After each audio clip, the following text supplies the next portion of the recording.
Hashtag, she was dying in his arms when she whispered, "Remove my mask, and you'll finally know who I really am."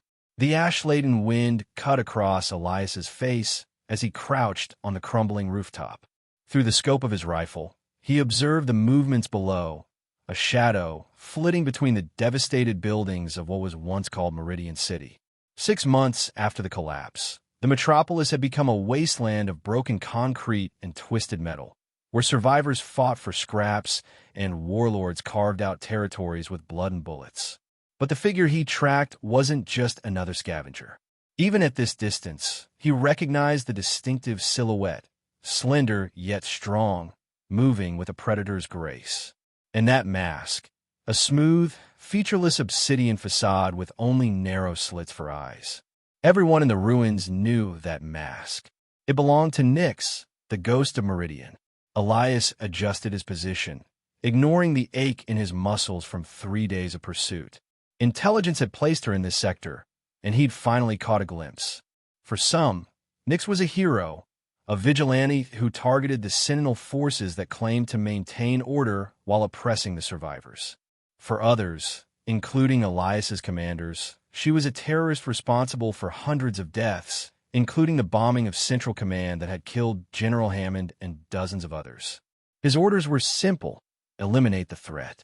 But Elias had been a soldier long enough to know that nothing in this broken world was simple anymore. He followed her through his scope as she moved toward an abandoned shopping complex. Even through the thermal imaging, her heat signature was unusual, colder than it should be, making her harder to track. Another one of her enhancements, no doubt. The rumors about her abilities were countless. Some said she could become invisible. Others claimed she could read minds. Elias didn't believe in myths, only in skill and technology, both of which Nyx clearly possessed in abundance. As she disappeared into the building, Elias slung his rifle and began his descent. This would require closer engagement.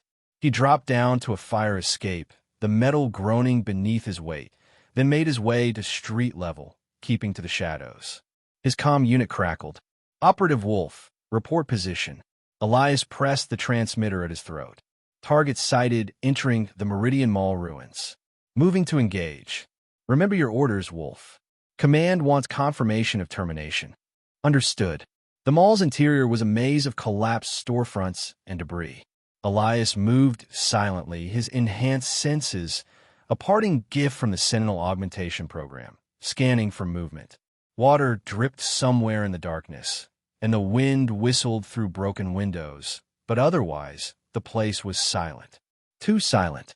He felt the change in air pressure a split second before the attack came. Spinning, he raised his combat knife just in time to deflect a blow that would have severed his spine. The clash of metal on metal echoed through the empty space as he found himself face to face with the obsidian mask. "Sentinel dog," Nyx hissed, her voice distorted through the mask's filter. "I knew they'd send someone eventually." Elias didn't waste breath on words. He countered with a series of strikes that would have incapacitated any normal opponent. Nyx matched him move for move, her reflexes impossibly quick. She was everything the reports claimed: lethal, precise, enhanced beyond standard capabilities. They broke apart, circling each other in the dim light filtering through the collapsed ceiling. "You're good," she said, almost appreciatively. "Better than the others they sent." "There won't be others after me," Elias replied, tensing for another exchange. Confident. "I like that." She tilted her head. "But you're on the wrong side, Sentinel. Do you even know what your masters are planning?" Before he could respond, she attacked again, a flurry of strikes that forced him back. Her fighting style was unlike anything he'd encountered, a lethal blend of techniques that seemed to anticipate his every counter. For every opening he created, she had already closed it and created two of her own. They crashed through the remains of storefront, glass crunching beneath their boots. Elias felt a sharp pain as her blade sliced through his body armor, drawing first blood. He retaliated, landing a solid blow to her side that should have cracked ribs. She barely flinched. The fight carried them deeper into the mall, through the ruined food court and toward what had once been a central atrium. Elias knew he was being led somewhere, but he couldn't break the engagement without giving her an opening that would likely prove fatal.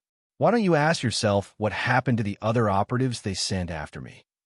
Nyx taunted, her voice calm despite the exertion. Or are sentinels not permitted to question anymore?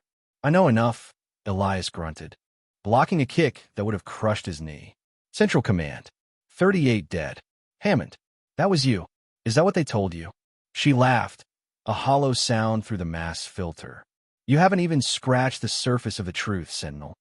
The atrium ahead was partially collapsed, with a gaping hole in the floor revealing the maintenance tunnels below. Elias realized her strategy too late. She was leading him into a trap. As they reached the edge of the drop, Nyx suddenly disengaged and stepped back. Time's up, Sentinel. The beeping sound registered a moment later. Explosive charges. The floor beneath them trembled. Damn it! Elias lunged forward, tackling Nyx just as the charges detonated. The floor gave way, and they plummeted into darkness together. The world became chaos, falling debris, dust, and the impact of hitting the concrete below. Elias rolled with the fall, decades of training allowing him to distribute the impact. He came up in a defensive stance, ears ringing, vision obscured by dust and darkness. Something heavy crashed down nearby, part of the upper floor collapsing further. He heard a sharp cry of pain, distinctly human despite the voice modulator. Not everything had gone according to Nyx's plan, it seemed. Elias activated his night vision implant, scanning the debris field. And there she was, partially pinned beneath a concrete support beam, struggling to free herself. Her mask remained in place, but her body told the story. One arm hung limp, likely dislocated, and a dark stain was spreading across her midsection. He approached cautiously, weapon ready. She stopped struggling when she saw him. Finish it then, she said, her voice weaker but still defiant. That's what you came for. Elias stood over her, knife poised. One swift strike would complete his mission. Command would be satisfied. Another threat eliminated. Another day in this hell they called peace maintenance. But something stopped him. Perhaps it was the questions she'd raised. Perhaps it was the growing unease he'd felt about his recent assignments. Or perhaps it was simply that killing an injured opponent felt wrong, even in this broken world. Why did you do it? He asked instead. Central Command. Hammond. She laughed, then coughed, a wet sound that suggested internal injuries. You still think I'm responsible? Your masters have you. Well trained. Above them, more of the structure groaned, threatening to collapse further. They were both running out of time. Elias made his decision. He sheathed his knife and knelt beside her, assessing the beam pinning her legs. What are you doing? She demanded.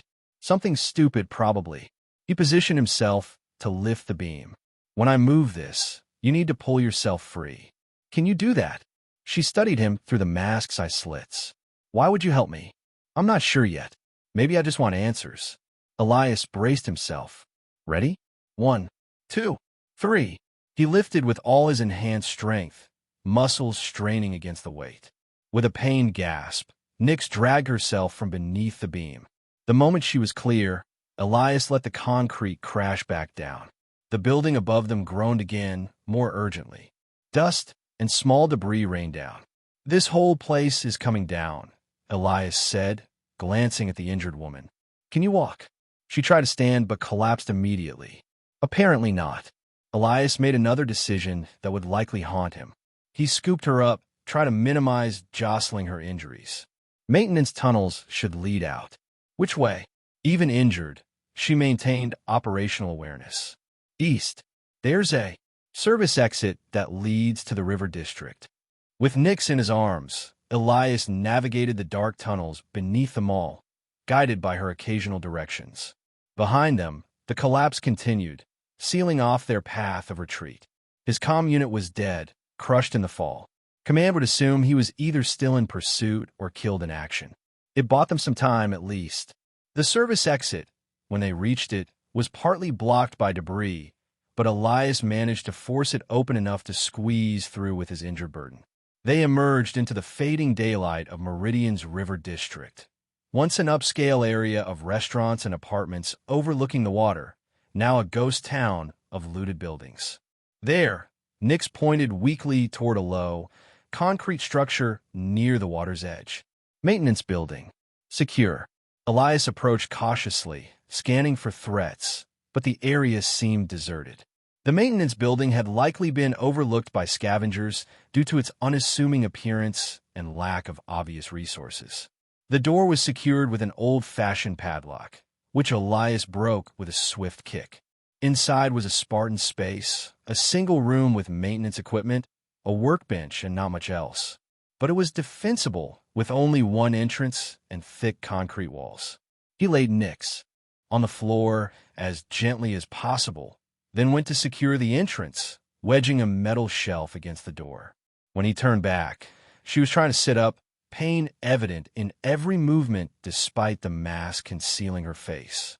"You need medical attention," he said, kneeling beside her again. "Your concern is touching," she replied, voice strained.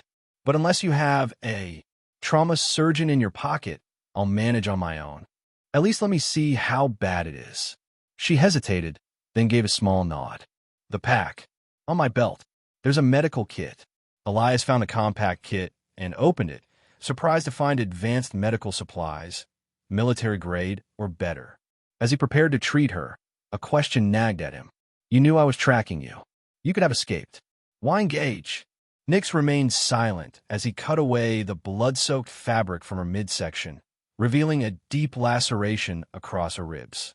The wound was serious, but not immediately fatal if infection could be prevented. "Maybe I wanted to see," she finally said, "what kind of man they'd send this time." Elias cleaned the wound, trying not to cause additional pain. "And what kind of man do you think they sent?" "I'm still deciding." She watched him through the mask's slits. "You didn't kill me when you had the chance. That makes you interesting or foolish. Probably both." He applied a hemostatic agent to stop the bleeding, then began to bandage the wound. "Your arm is dislocated. I need to set it." She nodded. "Do it."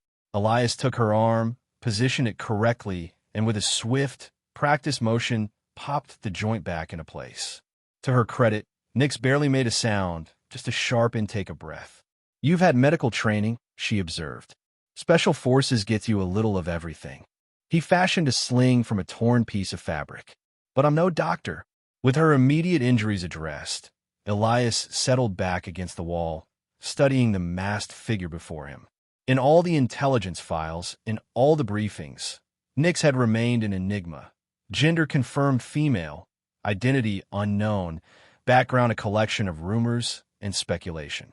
Some claimed she was a former Sentinel operative gone rogue. Others suggested she was part of the resistance that had formed after the collapse. "What happens now, Sentinel?" she asked, breaking the silence. "Your mission was to kill me. Instead, you've patched me up and created a very complicated situation for yourself." "You said I don't know the truth," Elias replied. "About Central Command. About Hammond. I want to know what you meant." Nix was silent for a long moment. "Why do you care? You're a soldier. You follow orders." "I was a soldier," Elias corrected, "for 17 years before the collapse. Now, I'm not sure what I am. The Sentinels are supposed to be maintaining order, protecting what's left. But lately, the orders have been different." He didn't mention the civilian encampments he'd been ordered to pacify due to insurgent infiltration, only to find nothing but frightened refugees. Or the supply convoys he'd been told to guard that carried weapons instead of food and medicine.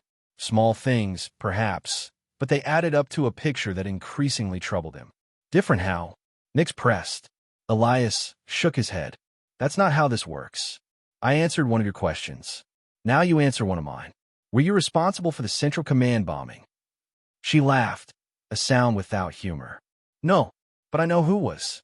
"Who, then?" "That's another question." Despite her injuries, there was steel in her voice. "Your turn." The Sentinels were formed after the collapse to restore order. But whose order? Who gives Commander Pierce's instructions? The question struck closer to home than Elias expected. Pierce's authority had always been presented as absolute, derived from the emergency powers granted during the initial chaos. But Elias had wondered the same thing recently, especially after overhearing a conversation between Pierce and an unnamed contact on a secure channel. A conversation that implied Pierce answered to someone. Officially, the emergency council, Elias replied. But I think we both know that's not the full story. Not even close, Nix confirmed. The council is a puppet show. The strings lead elsewhere. Where? That's another question. She shifted, wincing as the movement pulled at her wounds. My turn. What was your name? Before you became Operative Wolf? The question surprised him. It had been so long since anyone had asked about his past, about who he was rather than what he could do or what mission he was assigned to. Elias, he said after a moment. Elias Reeves. Elias. She said it as if testing the name. And who were you, Elias Reeves, before all this? That's another question, he countered. My turn. Who are you? Not just Nix. Your real name. She went still. That's complicated. I'm sure it is. But you asked for mine. For a long moment, she was silent, and Elias thought she might refuse. Then, quietly, Arya. My name was Arya. Was. The past tense wasn't lost on him. Arya. Like the song. Like the song. She sounded tired suddenly, the adrenaline of their fight and escape fading. It's been a long time since anyone called me that. Night was falling, the dim light from the building's single small window fading to darkness. Elias found a battery-powered lantern among the maintenance supplies and switched it on, casting the small room in a soft glow. Nix, Arya, had slumped further against the wall, her breathing shallow. You should rest, he said. I'll keep watch, so you can slit my throat while I sleep. Despite the words, there was no real accusation in her tone. If I wanted you dead, I wouldn't have gone to the trouble of patching you up. She made a sound that might have been a laugh. Fair point, but forgive me if I'm not entirely trusting of a Sentinel operative. Ex-Sentinel operative, I think, Elias said grimly. After today, I don't imagine I'll be welcomed back with open arms. No, she agreed. They don't forgive failure or desertion. Elias settled in for the long night ahead, his back to the wall, where he could watch both Arya and the door. His training had prepared him for extended periods without sleep. But even so, the events of the day had taken their toll.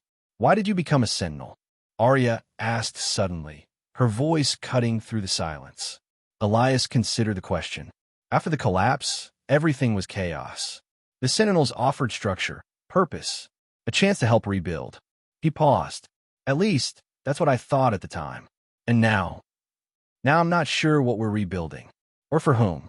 He studied her, the inscrutable mask revealing nothing. Your turn. The bombing at Central Command. If not you, then who? She was quiet for so long that Elias thought she might have fallen asleep or lost consciousness. Finally, she spoke, her voice barely above a whisper. Pierce. It was Pierce. The accusation hit Elias like a physical blow. That's impossible. Hammond was his superior, his mentor. Hammond discovered something he shouldn't have. About Project Lazarus. Arya's voice grew weaker. He was going to expose it. Expose them all. Pierce couldn't allow that. Project Lazarus? Elias frowned. I've never heard of it. Few have. It's their endgame. What all this has been for. She gestured vaguely, encompassing the ruined city beyond their shelter. The collapse wasn't an accident, Elias. It was engineered. The claim was so outrageous that Elias almost dismissed it outright. The collapse had been a cascade of disasters, economic failure, followed by resource wars, followed by the breakdown of social order. No single entity could have orchestrated something of that magnitude. That's, he began. Unbelievable. Arya finished for him. Of course it is. That's why it worked. She shifted again, a small sound of pain escaping her. The evidence was in Hammond's office. That's why they had to eliminate him, and everyone else who might have seen it. Elias remembered the aftermath of the bombing, the chaos, the immediate crackdown on insurgent elements, the swift consolidation of power under Pierce. At the time, it had seemed like a necessary response to a devastating attack. But viewed through this new lens, even if what you're saying is true, he said carefully, why would Pierce or anyone want to engineer the collapse? What could possibly be gained from destroying civilization? When you want to build something new, Arya replied, sometimes you have to clear the ground first. Her words sent a chill through him, not least because they echoed Pierce's own rhetoric about the necessary sacrifices for a stronger future. But before he could press further, Arya began to cough, harsh, racking sounds that shook her entire body. Elias moved quickly to her side, supporting her as the coughing fit subsided. His hand came away from her side, wet with fresh blood. The bandages were soaked through. The internal damage is worse than I thought, he said grimly. Always the optimist, she managed between labored breaths. He reached for the medical kit again, but they both knew it was inadequate for her injuries. What she needed was a proper medical facility, surgery, equipment they didn't have access to. There's a Sentinel medical post in the northern sector, Elias said, thinking aloud. If I could get you there, they'd kill you. On sight, Arya said. And me, after they got what they wanted. She was right, of course. There was nowhere in Meridian they could safely seek help. The Sentinels controlled all major medical facilities, and anyone else with the skills to help would be too afraid of retribution to take the risk. Elias felt a frustration bordering on despair. He'd made the decision to save her, only to watch her die slowly from injuries he couldn't treat. There must be something, he insisted. Arya's hand found his wrist, her grip surprisingly strong despite her weakened state. Listen to me. There's something more important now. Her breathing was increasingly labored. The evidence, Hammond's evidence. I found it. Hid it. Where? Elias leaned closer. Old water treatment plant. Northeast sector. Access tunnel B7. Behind the maintenance panel. She paused, fighting for breath. Data chip. Everything's there. Elias nodded, memorizing the location. I'll find it. Be careful. They're watching. That area. They suspect. Another coughing fit interrupted her, longer and more violent than the last. When it subsided, she lay limp, her strength visibly ebbing. Through the night, Elias stayed by her side, monitoring her condition as it steadily deteriorated. He changed her bandages, gave her sips of water from his canteen, and listened as she drifted in and out of consciousness, fragments of memory and information spilling from her in delirious whispers. Evacuation order, never meant to include the outer sectors. They knew. The quarantine camps, not for treatment, for observation. Subject compatibility, genetic markers. Only some survived the process. Most of it made little sense to Elias, disconnected pieces of a puzzle he couldn't yet assemble. But certain names recurred. Dr. Wayland, something called the Prometheus Protocol, and most frequently, Project Lazarus. As dawn approached, Arya's condition worsened dramatically. Her breathing became shallow and erratic, her pulse weak and thready under Elias's fingers. Yet somehow, as the first gray light filtered through the window, she seemed to rally briefly, awareness returning to her voice. Elias, I'm here. He moved closer, holding her hand. There's something you need to know. Each word seemed to cost her tremendous effort. About Hammond. About me. Save your strength, he urged. She shook her head weakly. No time for that now. Her free hand moved slowly toward her face, toward the mask that had remained in place despite everything. You need to see, need to understand. Elias watched, transfixed, as her trembling fingers reached the edge of the obsidian mask. Remove my mask, she whispered, her voice barely audible, and you'll finally know who I really am. Elias hesitated, recognizing the magnitude of what she was offering. Nyx's identity was her most closely guarded secret, the last defense between her and those who hunted her. For her to willingly reveal herself now. With gentle hands, he reached for the mask. Arya's fingers fell away, too weak to complete the task herself. He found the hidden catches at the sides and carefully disengaged them.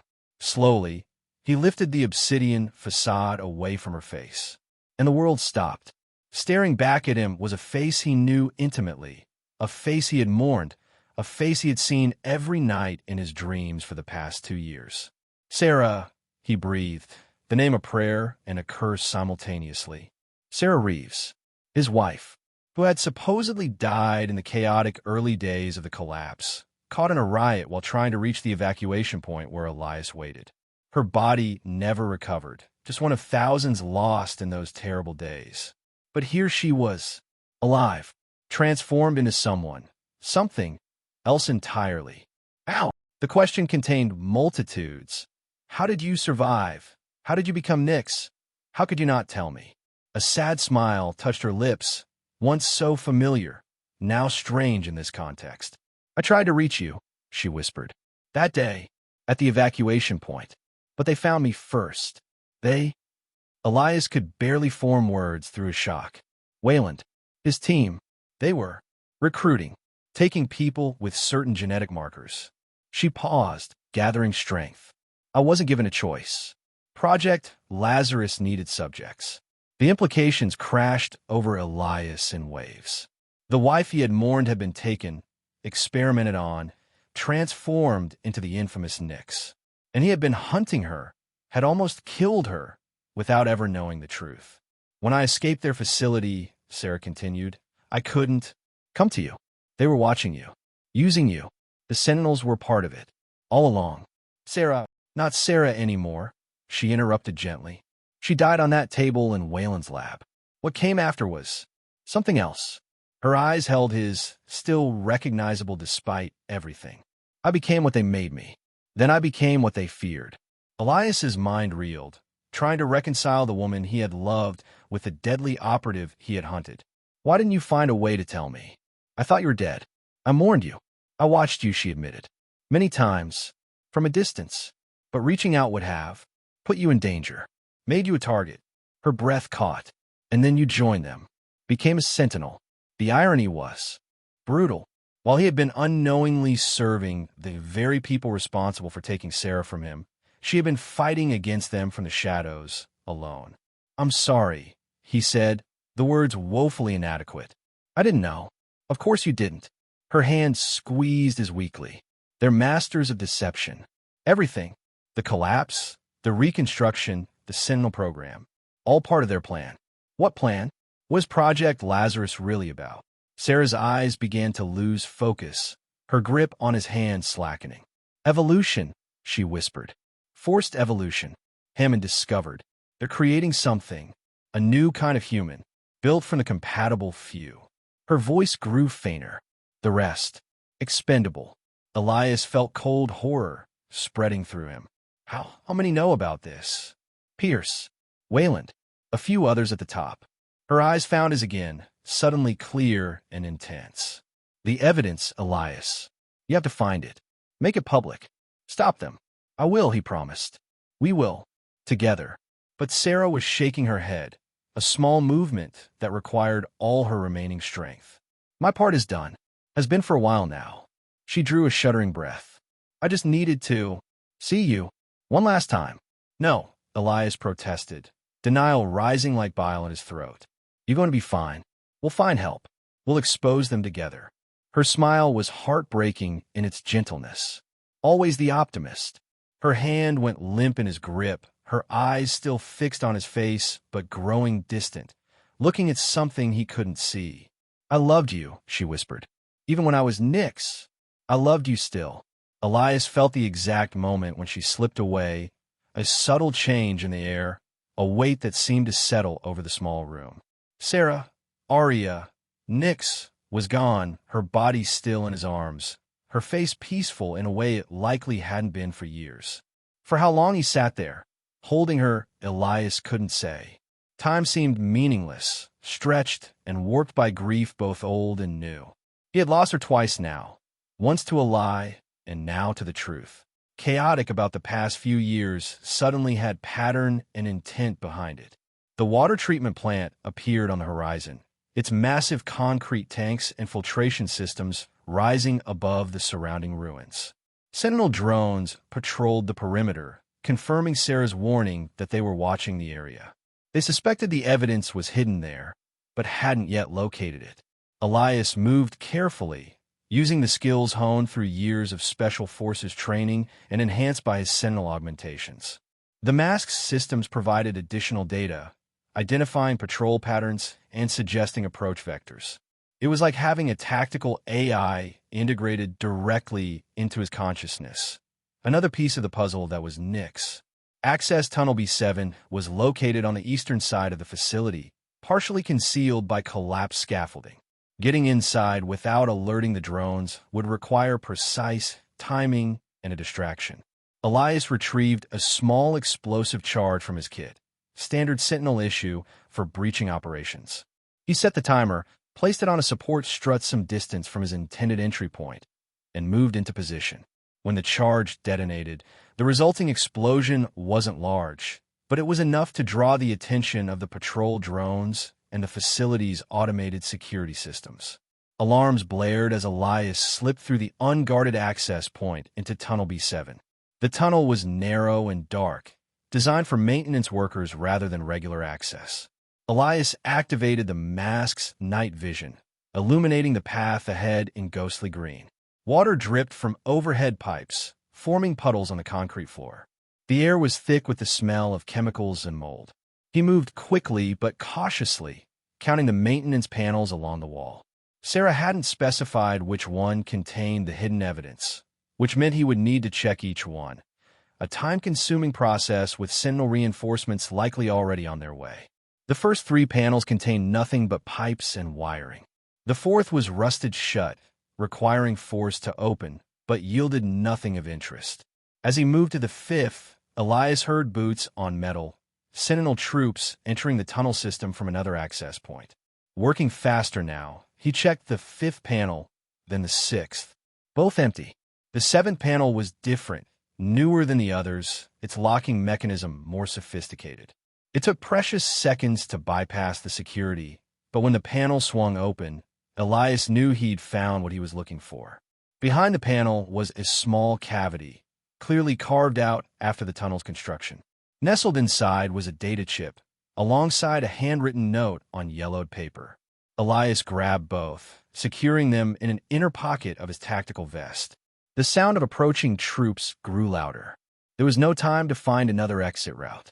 Elias would have to fight his way out, not an appealing prospect against what sounded like a full Sentinel strike team. But perhaps he didn't need to fight as Elias Reeves. He straightened, adjusted the mask more securely on his face, and stepped into the center of the tunnel, waiting. When the first Sentinel troops rounded the corner, weapons raised, they hesitated at the sight before them. The distinctive silhouette of Nyx, Meridian's most feared operative. "Target identified," one shouted. "It's the Ghost." Elias didn't speak. Nyx rarely did, according to the intelligence files. Instead, he launched himself at the Sentinel squad with the same lethal grace he'd witnessed in Sarah's fighting style. His augmented strength and reflexes, combined with years of combat experience, made him a formidable opponent. But more than that, he fought with the focused fury of a man with nothing left to lose, a man who had discovered that everything he believed in was built on lies. The Sentinels hesitated, their training faltering against the unexpected ferocity of the attack. That hesitation was all Elias needed. He cut through their formation with surgical precision, disabling rather than killing when possible. These were men and women like he had been, pawns in a game they didn't understand. Within moments, the tunnel was littered with groaning, unconscious bodies. Elias didn't wait for reinforcements. He sprinted toward the exit, knowing that his escape would only grow more difficult as word of the encounter spread. Outside, the early morning sun cast long shadows across the ruined landscape. Sentinel dropships circled overhead, their searchlights scanning the debris below. Elias moved from cover to cover, using the mask systems to track patrol movements and identify safe paths. It took hours of careful navigation through the ruins before he found a temporary haven, an abandoned apartment building on the edge of what had once been the financial district. The upper floors had collapsed, but the basement level remained largely intact, with access to the old maintenance tunnels that honeycombed the city. Once safe, Elias finally examined what Sarah had died to protect. The data chip was military-grade, designed to interface with Sentinel hardware. The note, written in a tight, precise hand that Elias recognized as General Hammond's, contained a single line, The truth must survive, even if we do not. With trembling fingers, Elias removed the mask and connected the data chip to the integrated display unit. The files were encrypted, but the mask's systems recognized Hammond's security protocols and began the decryption process automatically. Another piece of the puzzle clicked into place. The mask had been designed to access this very information. As the files opened, Elias's world tilted once again. Documents, images, video logs, a comprehensive record of Project Lazarus from its inception. And that inception, Elias discovered, predated the collapse by nearly a decade. Hammond had compiled evidence showing that a consortium of powerful individuals, political leaders, military commanders, corporate executives, had been secretly preparing for what they termed the necessary transition since before the resource wars began. The collapse hadn't been an accident. It had been the culmination of carefully orchestrated events designed to create the conditions for Project Lazarus to proceed without opposition. The files detailed how Dr. Wayland, a brilliant but immoral geneticist, had developed a process to fundamentally alter human physiology, creating enhanced subjects with abilities far beyond normal parameters. But the process was horrifically selective, with a mortality rate of over 95%. Only individuals with certain rare genetic markers could survive the transformation. Sarah had been one of the survivors, Subject 37, the files called her. The logs detailed her acquisition, her processing, her transformation. Elias forced himself to read every word, to witness through clinical notes and dispassionate observations what had been done to the woman he loved. The larger purpose of Project Lazarus became clear as Elias delved deeper. Wayland and his backers believed humanity had reached an evolutionary dead end. Resources were dwindling, populations were unsustainable, and the species as a whole was becoming weaker. Their solution was as elegant as it was monstrous. Engineer a global collapse, identify genetically compatible individuals during the resulting chaos, transform them into a new human subspecies, and rebuild civilization with this improved foundation. The rest of humanity? Expendable. The files outlined plans for the gradual elimination of non-compatible populations through disease, resource deprivation, and, if necessary, direct action.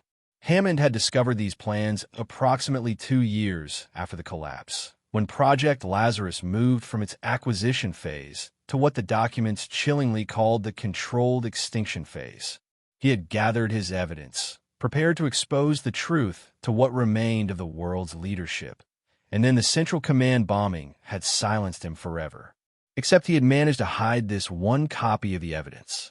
And Sarah, Subject 37, had found it, understood its significance, and dedicated herself to protecting it until it could be used to stop the architects of the collapse. Now that responsibility fell to Elias. He sat in the dim basement, surrounded by the ghosts of a dead world, contemplating his next move. The evidence needed to reach someone with the power and will to act on it. But who? The Sentinels were compromised at the highest levels. The scattered resistance groups lacked the resources to mount an effective opposition. The general population was too focused on day-to-day survival to organize against a threat they couldn't see. As night fell again, Elias donned the mask once more, feeling its systems integrate with his own.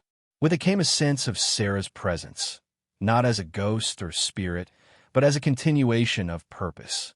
She had carried this burden alone for so long. Now he would carry it forward, whatever the cost.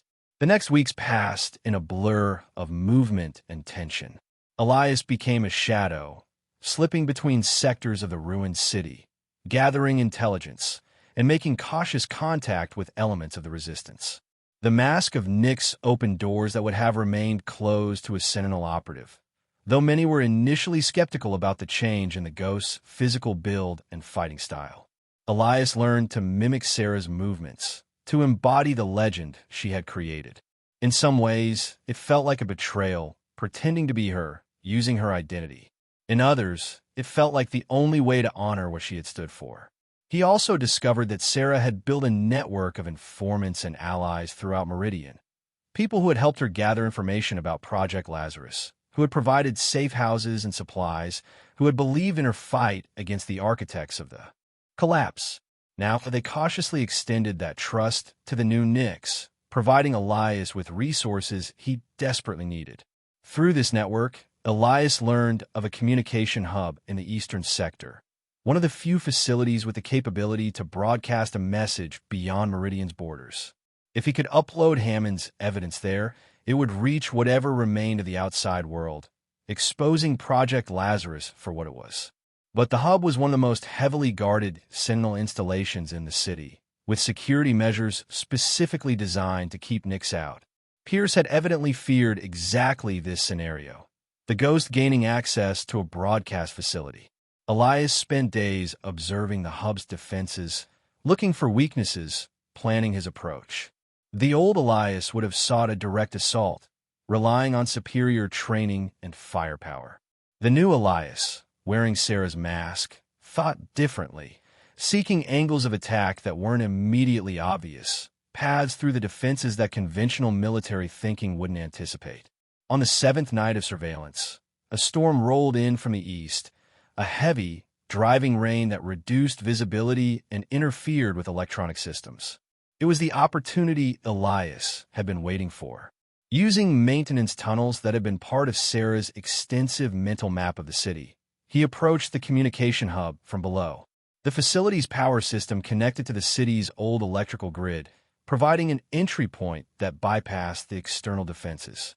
The masked systems guided him through the maze of access tunnels and maintenance shafts, identifying security measures and suggesting countermeasures.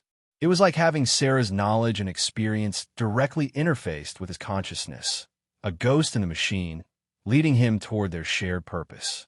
When he finally emerged inside the facility, the storm was at its peak, thunder rolling across the sky and rain hammering against the reinforced windows. The skeleton crew of technicians was focused on maintaining the systems against the weather's interference, creating gaps in their security awareness that Elias exploited. Moving from shadow to shadow, he made his way to the main broadcast control room. Only one technician was present, monitoring the systems with board detachment.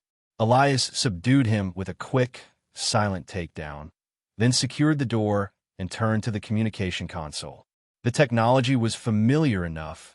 Sentinel Communications used standardized interfaces, and Elias had been trained on similar systems. The challenge was bypassing the security protocols that would normally prevent unauthorized broadcasts. Here again, the mask proved invaluable. Its systems contained backdoor access codes, likely gathered by Sarah during her own infiltrations, that allowed Elias to bypass several layers of security. For the remainder, he used the technician's credentials, still active on the system. With trembling hands, Elias inserted the data chip into the console.